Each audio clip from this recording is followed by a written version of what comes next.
Now, default risk. This is probably the risk that you thought of when I told you that we were going to talk about risk. Default risk is the risk that the company doesn't pay the loan back. Okay, default is a legal term. It means failure to pay an interest payment, failure to make a bond payment. That it means you are legally in default. And if you're in default, you can then be forced into what's called bankruptcy. And bankruptcy is where a court gets involved, sells all the assets, pays all the debts, and returns any additional money to the equity holders, the owners of the firm. Okay, so default is the beginning of the bankruptcy process. It's not automatic, but it is the beginning of the bankruptcy process. Right?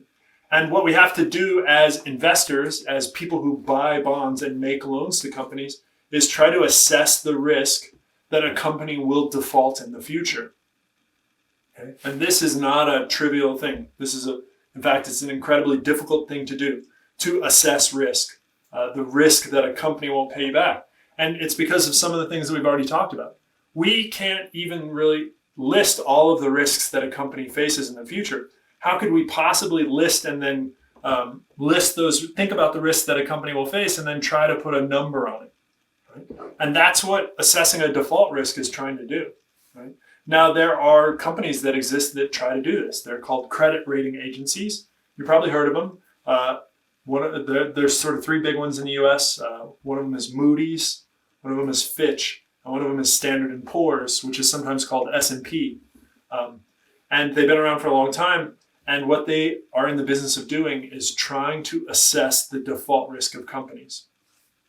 And they assign these companies a credit score, just like you have a credit score that's assigned by credit rating agencies at the personal level. Right? And so this score, this credit rating, it tries to define how risky a firm is. And it goes from all the way from AAA down to C and junk. And the scores are determined by a proprietary formula algorithm. They look at all the financial information of the firm and try to understand the market that the firm operates in and how risky everything is, and they try to put a score on it. And it's completely imperfect and often wrong, but this is how we assess default risk in general. Is we rely on a credit rating agency, or we rely on a credit rating analysis that we do ourselves. One way or another, we are trying to figure out what's the likelihood that the company will not pay me back if I loan them the money for X number of years. Right? Now, remember that this is predicting the future, and so we are by definition going to be wrong when we predict the future. And lots of crises are precipitated by, for instance, the 2008 crisis was precipitated by all of these instruments, financial instruments and companies that were really highly rated that ended up being very risky. And the credit rating agencies didn't catch it or didn't want to catch it. And when they defaulted, it caused a massive spiral that ended up hurting the US economy in a big way. So this is the biggest premium that we add. This is the biggest source of risk for a firm, is that, and it's the one that the firm has direct control over. And so when we are thinking about default risk, what we're trying to determine is how much premium do we need to add to the interest rate to account for the risk that the company may not pay me back. Right? I want to charge them money so that they're paying me interest because they are a risky loan. Right? So if a company is really risky, we might add 10, 15%. That's why junk bond yields are 20, 25%, because you're adding a huge default risk premium. But for really safe companies, they may only be paying, say, total like 4 or 5% coupons right now. I think I just looked at Ford bonds, and Ford bonds were paying like 5% interest. So the default risk then is not very small. I mean, is relatively small, because what they've done is we've added some real risk.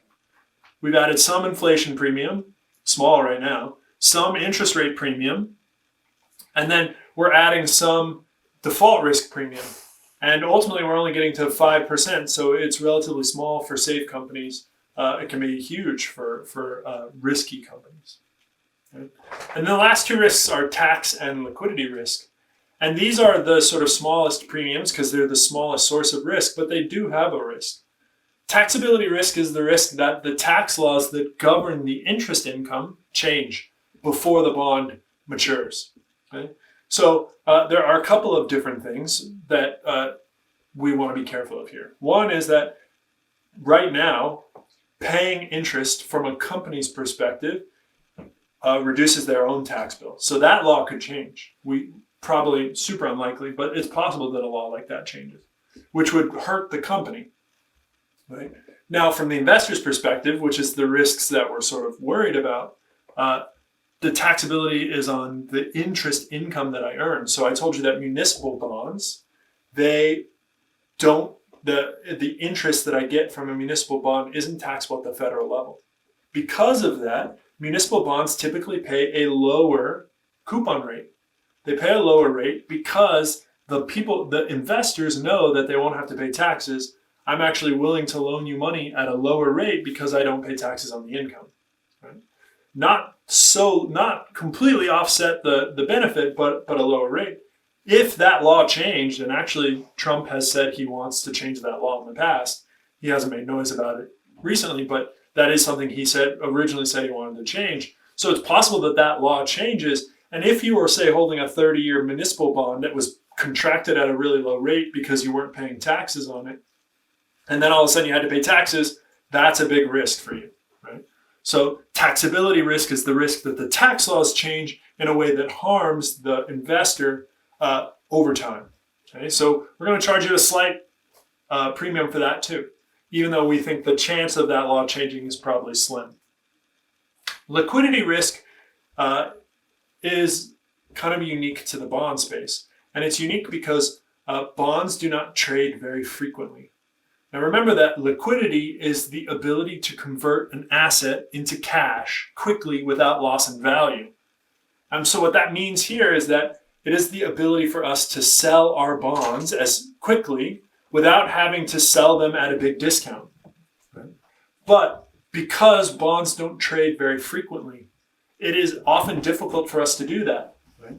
The bond market, and this is actually what I study, this is what a lot of my research is on, the bond market is very illiquid, and it's very illiquid because it's not a centralized exchange mechanism. So we talked about, say, exchanges for the stock market, like the New York Stock Exchange, where everybody's in a big room yelling and screaming at each other and trading, and tons of shares of stock are traded on a daily basis in the big corporations. Millions of shares sometimes, depending on what happened that day. Bond markets don't have a centralized exchange. They are still traded what it's called over the counter. And what that means essentially is that the only way for me to sell a bond is to know someone who wants to buy it. Right? So imagine how much more difficult that is than having a place to go where you can like put up a sign that says I want to sell my bond, which is essentially what an exchange is. An equity exchange is a way for you to go put up a sign in the middle of the room that says I want to sell Apple shares, and then somebody who wants to buy can see your sign and say, hey, great, I don't know who you are, but I want to buy Apple shares, and we make a deal. If that exchange doesn't exist, then I'm just sitting in my room holding up a sign and nothing happens, right? Because nobody can see it. I have to have a way for my desires to be recognized, for my opportunity trades to be recognized. And the way that works now is that you have to know someone who wants to buy it. So traders in the bond space literally have a big Rolodex, and they're calling people and saying, listen, we want to sell or we want to buy. And they're just calling all the people that they know that buy and sell bonds until they can find somebody to take the other side, to sell them the bond or trade them the bond. And so that means that bonds are not very liquid. Particularly bonds of companies are not very liquid. US government bonds are very liquid, so they don't have big liquidity risk. But corporate bonds do have a big liquidity risk, which is that if for some reason I need the money and I want to sell my bond to somebody else, I am not going to be able to do that as fast as I want to do it. And because of that, I'm going to charge you, again, a premium on the interest rate in order to account for that risk.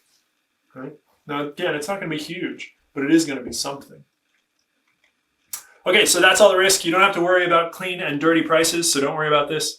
I just keep forgetting to delete this slide. And that's all we have for Chapter 7. So don't forget your homework, and we'll see you next week.